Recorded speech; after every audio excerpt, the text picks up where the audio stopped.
فلا مضل له ومن يضلل فلا هادي له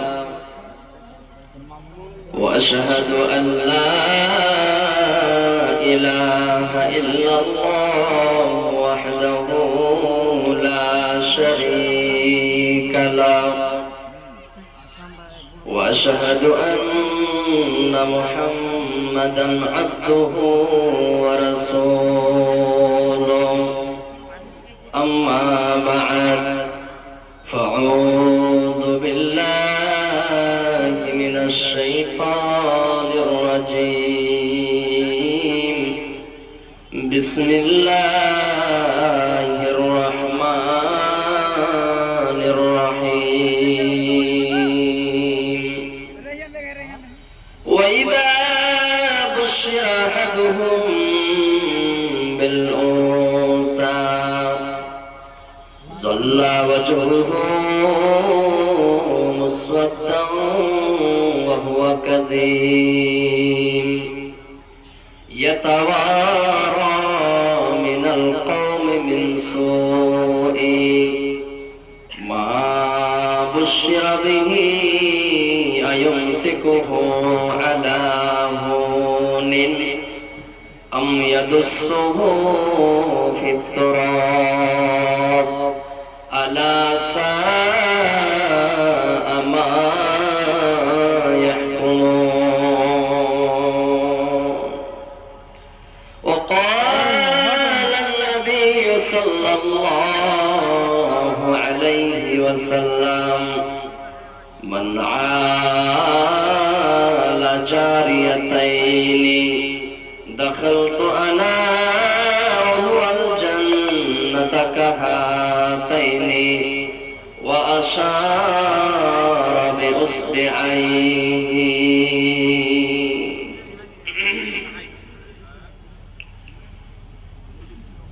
মায়ের চোখে ঝরলে পানি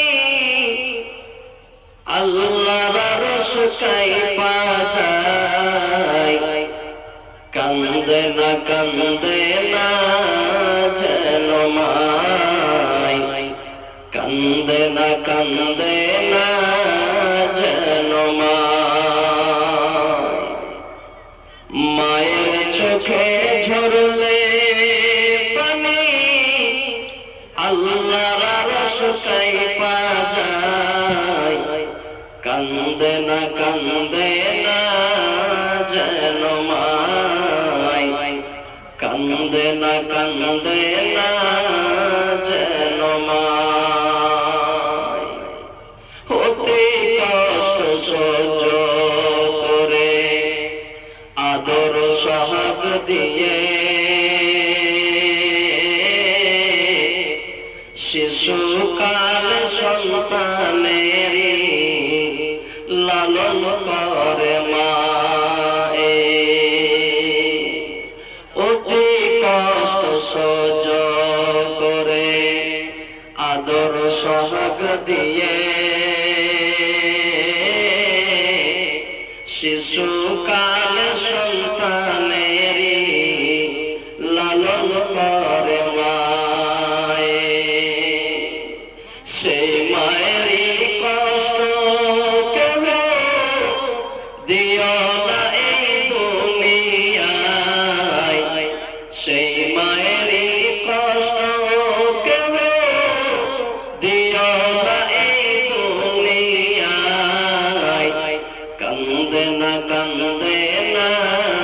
যেন মায় কান্দে না যেন মায় বিদেশে বিপাকে যদি সন্তান মারা যায় সবার আগে জানে তাহার জনম দুঃখী মা বিদেশে বিপাকে যদি সন্তান মারা যায় সবার আগে জানে তাহার জনম দুঃখী মায় নীরবে মা অশ্রু ফেলে নীরবে মা অশ্রু ফেলে সন্তানেরই পানে চায় কান্দে না যেন মায় কান্দে না যেন মায় সন্তানের জন্যে মায়ে করলে মুনাজাত ফিরাতে পারেন না প্রভু মায়ের মুনাজাত সন্তানের জন্যে মায়ে করলে মুনাজাত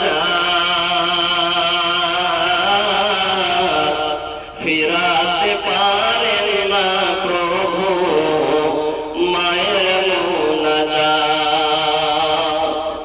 মায়ের পায়ের নিচে জান্নাত এই কথা ভুলিল না ভাই মায়ের পায়ের নিচে জান্নাত এই কথা ভুলিল না ভাই কান্দে না যেন মায় কান্দে না যেন মায় মায়ের চোখে ঝরলে পানি আল্লাহর রশকাই বাজায় কান্দে না যেন মায় কান্দে না যেন মায় উপস্থিত আজকে সভার সভাপতি সাহেব মঞ্চ উপবিষ্ট সম্মানিত সুযোগ্য ওলামায়ে কেরাম আমার সম্মুখে বসে থাকা ইসলাম দরদি দিন দরদি ভাই ও বাবাজিরা এক পাশে বসে থাকা পর্দানশীল মা বোনেরা সমস্ত তারিফ প্রশংসা গুণগান একমাত্র আল্লাহ তাবারক ওয়া তাআলার জন্য যিনি আমাদেরকে সর্বশ্রেষ্ঠ সর্বের সেরা করে সৃষ্টি করেছেন যে আল্লাহ তাআলার অসীম দয়া ও মায়ার কারণে আমরা এত গুনাহের পর গুনাহ পাপের পর পাপ করার পরেও জীবিত আছি ভালো আছি সুস্থ আছি তাই আমরা সকলে সে মহান আল্লাহ তাবারক ওয়া তাআলার প্রশংসা করি সকলে একবার মুখে বলি আলহামদুলিল্লাহ অতঃপর শান্তি ধারা অবলম্বন হোক আল্লাহ রাসূলের উপর আল্লাহুম্মা সাল্লি আলাইহি আল্লাহুম্মা বারিক আলাইহি ভাইয়েরা আমার বাপজিরা পর্দানশীল মা বোনেরা খালারা আমি আজকে আপনাদের সম্মুখে যে বিষয়ের উপরে যে মজমুনের উপরে কিছু কোরআন ও হাদিসের কথা তুলে ধরব সে বিষয়টার নাম হলো মহিলাদের মান সম্মান অর্থাৎ মেয়েদের মান সম্মান একজন নারী একজন মহিলার মান সম্মান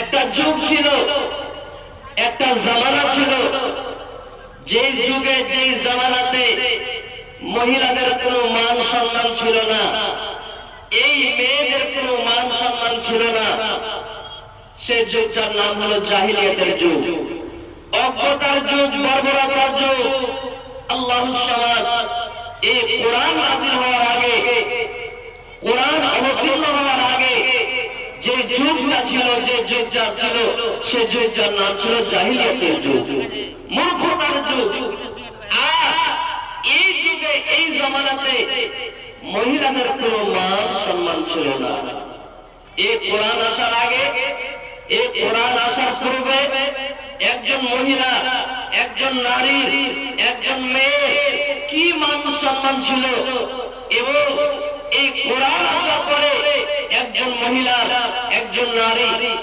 মান সম্মান কতটুকু বেড়ে গেল আল্লাহু সামাদ এই সম্বন্ধে আপনার সম্মুখে কথা বলবো। ভাইরা আমার, এদিকে একদল বলছে ইসলাম এমন একটা ধর্ম যে ধর্মে মহিলাদেরকে কোনো মান সম্মান দেয়নি। যারা গায়ের মুসলিম ভাই আছেন তারা বলে মহিলাদেরকে কোনো ইসলাম মান সম্মান দেয়নি, ইজ্জত সম্মান দেয়নি। আল্লাহু সামাদ কিন্তু এই মহিলাদেরকে ইসলাম ধর্ম কত মান সম্মান দিয়েছেন ইনশাআল্লাহ আপনার সামনে তুলে ধরব। ভাইরা আমার, মা বোনেরা, একটু লক্ষ্য করে চেয়ে থাকবেন। বেশিক্ষণ সময় আমি পাইনি, তবু যে সময় আমাকে দেওয়া হয়েছে ইনশাআল্লাহ আমি সময়ের মধ্যে আপনাদের সম্মুখে খুব মূল্যবান কিছু কথা তুলে ধরার চেষ্টা করবো। ওয়া তাওফীক ইল্লা বিল্লাহ। তাই আল্লাহর কাছে দোয়া করছি রব্বুল আলামিন আমি যা কিছু বলবো সহিহ হাদিস এবং কোরআন থেকে যেন বলতে পারি, আর আমরা ছোট বড় সকলেই যেন তার প্রতি আমল করতে পারি। আল্লাহ যেন আমাদেরকে তৌফিক দান করুক, করে আল্লাহুম্মা আমিন।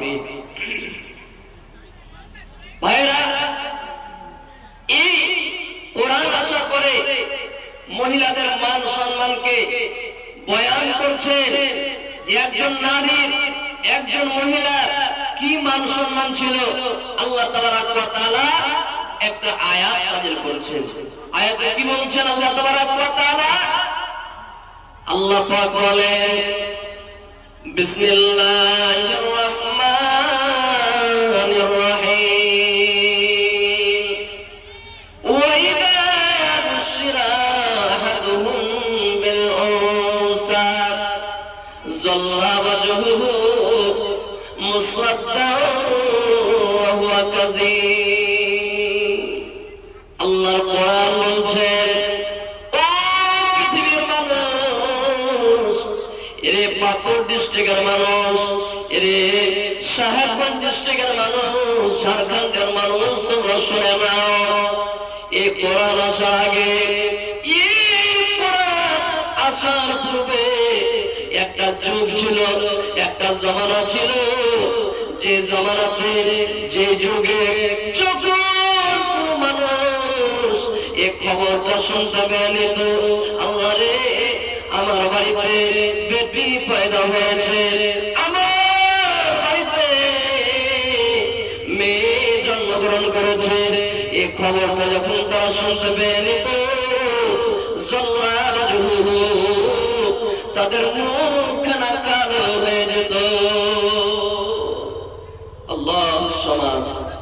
এই বেটি হওয়ার কথা শুনে, বেটি জন্মগ্রহণ করেছে, মেয়ে জন্মগ্রহণ করেছে, এই কথা শুনে, এই সংবাদ শুনে আল্লাহর কোরআন বলছেন জাল্লা ওয়াজহুহু, তাদের চেহারাখানা কালো হয়ে যেত, মুখখানা কালো হয়ে যেত। ভাইরা আমার, এবং ওই লোকগুলো নিজের মুখ লুকিয়ে বেড়াত, মানুষের সামনে যেত না, মানুষের কাছ থেকে তারা পর্দা করত, মানুষের কাছ থেকে তারা বেঁচে থাকতো, লুকিয়ে থাকতো। কেন বেঁচে থাকতো? কারণ ওই যুগে, ওই জামানাতে বেটি হওয়ার কথাটা, এই বেটি হওয়ার খবরটা অনেক দুঃখের সংবাদ ছিল, অনেক খারাপ সংবাদ ছিল। এবং যার বাড়িতে বেটি হয়ে যেত, আল্লাহ তাআলা যার বাড়িতে যে ব্যক্তিকে কন্যা সন্তান দান করতেন, মেয়ে দান করতেন, আল্লাহ সমাজ এই বেটি হওয়ার কারণে সমাজের লোক তাকে খোঁজা মারত। আরে দেখো দেখো, মেয়ের বাপ চলে এলো, সমাজের লোক খোঁজা মারত। আল্লাহ সমাজ এবার যার বাড়িতে বেটি পয়দা হয়ে যেত, তারা মুখ লুকিয়ে বেড়াত, আর চিন্তা করত, আল্লাহ তুমি আমাকে বেটি দিয়ে দিলে রে আল্লাহ, আল্লাহ আমি এখন সমাজে কেমন করে মুখ দেখাবো, আল্লাহ আমি চার দোকানে কেমন করে বসবো, আল্লাহ বাজার কেমন করে যাবো,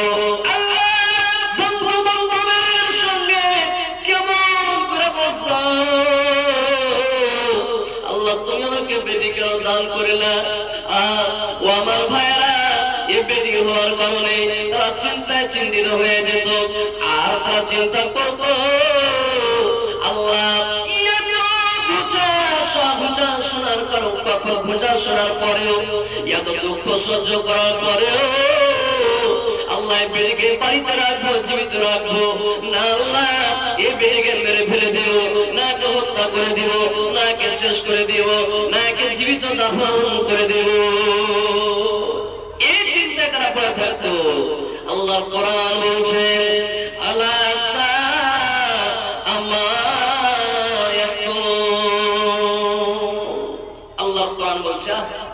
কি খারাপ ফয়সালা রে, কি খারাপ সিদ্ধান্ত রে। খবরদার খবরদার, যদি বাড়িতে বেটি পয়দা হয়ে যায় তোমরা এই বেটিকে মেরে ফেলার সিদ্ধান্ত নিও না, এই বেটিকে জীবিত দাফন করার সিদ্ধান্ত নিও না। আল্লাহ সমাজ আমার ভাইয়েরা, বাবুরা আমার খালারা শুনে, এই তোমাদের মান সম্মান জমানা জাহিলিয়াতে কি ছিল, আরে কোরআন আসার পরে, এই কোরআন নাযিল হওয়ার পরে তোমাদের মান সম্মান কতটুকু আল্লাহ তাআলা বাড়িয়ে দিলে। ইমাম বাগাবী রাহমাতুল্লাহ আলাইহি বলছেন যে আরব দেশের ভিতরে একটা নিয়ম প্রচলিত ছিল, একটা নীতি জারি ছিল। কি নীতি জারি ছিল? আমার ভাইয়েরা একবার ফেলফেল করে একমাত্র আমার দিকে চেয়ে থাকেন, ইনশাআল্লাহ খুব মূল্যবান আলোচনা আপনাদের সামনে তুলে ধরেছি। আরব দেশে একটা নীতি প্রচলিত ছিল, একটা নিয়ম জারি ছিল।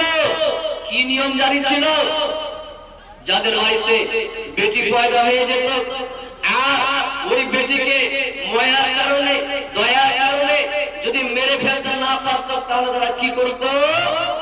ইমাম বাগাবী রাহমাতুল্লাহ আলাইহি বলছেন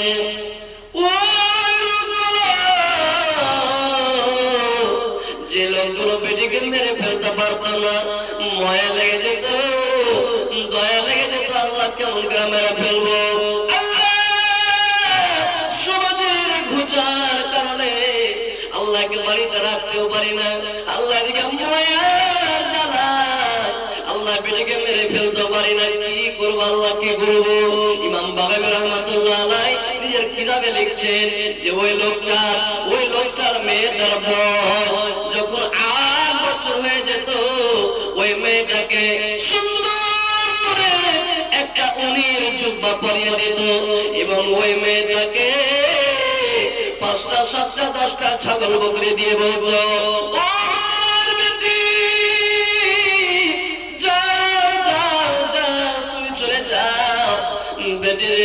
জীবনে তুমি আমার বাড়ি ফিরে আসিও না, এই যে ছাগল বকরি নিয়ে আছো, ছাগল বকরি নিয়ে চলে যাও, অনেক দূর জঙ্গল চলে যাও, এ ছাগল চড়িয়ে চড়িয়ে, এ উট চড়িয়ে চড়িয়ে নিজের জীবনটাকে তুমি শেষ করে দিবে রে বেটি। খবরদার খবরদার, কোনদিন তুমি আমার বাড়ি ফিরে আসিও না। বেটিকে দেখে বলতো আল্লাহ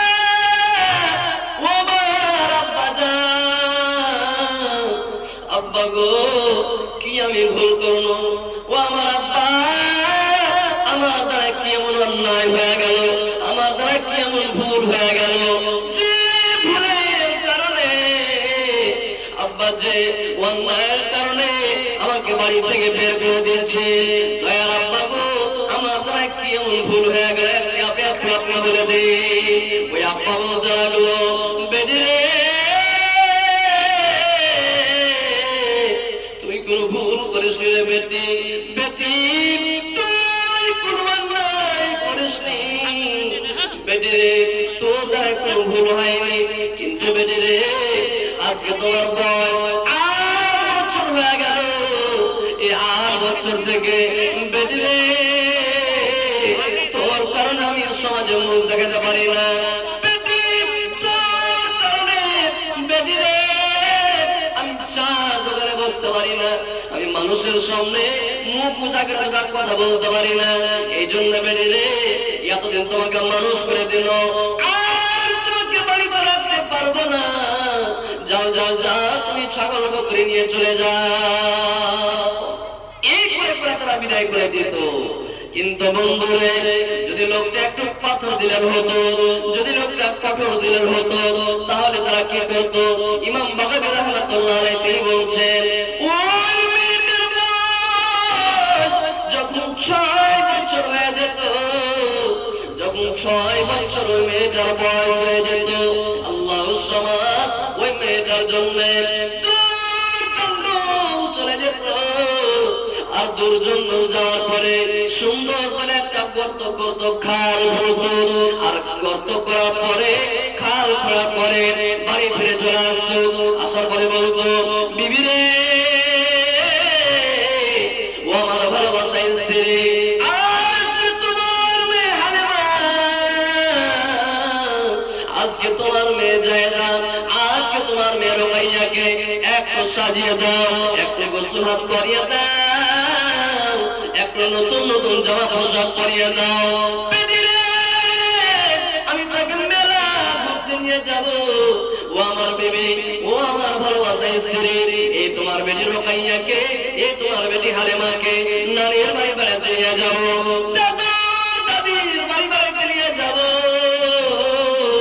একটু তুমি আমাকে সাজিয়ে দাও, তোমার বেটিকে একটু সাজিয়ে আমার হাতে তুলে দাও। ওই স্ত্রীর অন্তরখানা বড় হয়ে যেত, যে আল্লাহ মনে হয় আমার স্বামীকে পরিবর্তন করে দিয়েছে। এবার বিবি খুশি হয়ে নিজের বেটিকে গোসল হাত করিয়ে দিয়ে নতুন নতুন জামা পোশাক পরিয়ে দিয়ে স্বামীর হাতে তুলে দিলে, স্বামী গো তুমি চলে যাও, একে তুমি মেলা ঘুরিয়ে নিয়ে এসো। স্বামী গো যাও যাও, একে নারীর বাড়ি বেরিয়ে নিয়ে এসো। আল্লাহ সমাজ এ বেটিকে 6 বছরের বেটিকে সঙ্গে করে এবার পাথর দিলেন বাবা, বাড়ি থেকে রওনা হয়ে গেল। যেতে যেতে যেতে যেখানে গর্ত করে এসেছিল, যেখানে খাল করে এসেছিল, ওই গর্ত পর্যন্ত চলে যেত। আর ওই বেটিকে বলতো, বেটি রে, এই খালের দিকে তাকিয়ে দেখ, বেটি একটু তাকিয়ে দেখ, কত বড় খাল। ওই 6 বছরকার বেটি, 6 বছরকার মেয়ে, হুঁশ বুদ্ধি হয়নি, সে বলেছে, বেটি রে, দেখ খাল কত বড় খাল। যেমন ঝাঁক মারতে গেছে, এদিক থেকে পিছন দিক থেকে তার পাথর দিলেন বাবা, এমন করে ধাক্কা মেরেছে। ওই 6 বছরকার মেয়েটি, ওই 6 বছরকার মেয়ে ওই খালের ভিতরে পড়ে গেছে। খালের ভিতরে 6 বছরকার বেটিকে ফেলে দিল। ওপর থেকে পাথর বর্ষণ করতে লাগলো, পাথর মারতে লাগলো, মাটি দিতে লাগলো। ওই 6 বছরকার মেয়ে কেঁদে কেঁদে বলেছিলেন, আব্বা কেন আমাকে মারছো জি আব্বা, আব্বা কেন তুমি আমাকে এত কষ্ট দিচ্ছ, আব্বা জি কি আমার দ্বারা এমন ভুল হয়ে গেল, কি এমন আমার দ্বারা এমন অন্যায় হয়ে গেল। এবার পাথর দিলেন বাবা বলতো, বেটি রে, তুই কোন ভুল করিস রে বেটি, তোর দ্বারা কোন অন্যায় হয়নি রে বেটি, তুই কোন ভুল করিসনি। কিন্তু বেটি রে, আজকে তোমার বয়স 6 বছর হয়ে গেল। এই 6 বছর থেকে বেটি সমাজে আমি তোমার জন্য বের হতে পারি না। বেটি রে, তোর কারণে আমি সমাজে মুখ দেখাতে পারি না, তোর কারণে আমি চার দোকানে বসতে পারি না। এই জন্য বেটি রে, তোমাকে আজকে মেরে ফেলে দিব, তোমাকে শেষ করে দিব, আর বাঁচিয়ে রাখবো না। বেটি রে, জীবনের মতো তুমি আসমান দেখে নাও, জীবনের মতো তুমি দুনিয়া দেখে নাও, জীবনের মতো বাপকে বাপ, বাপ বলে ডেকে নাও, আর তোমাকে বাঁচিয়ে রাখবো না, তোমাকে মেরে ফেলে দিব, তোমাকে শেষ করে দিব। এই করে করে ওই বেটিকে তারা জীবিত দাফন করে দিত, পাথর মেরে মেরে মেরে মেরে শেষ করে দিত।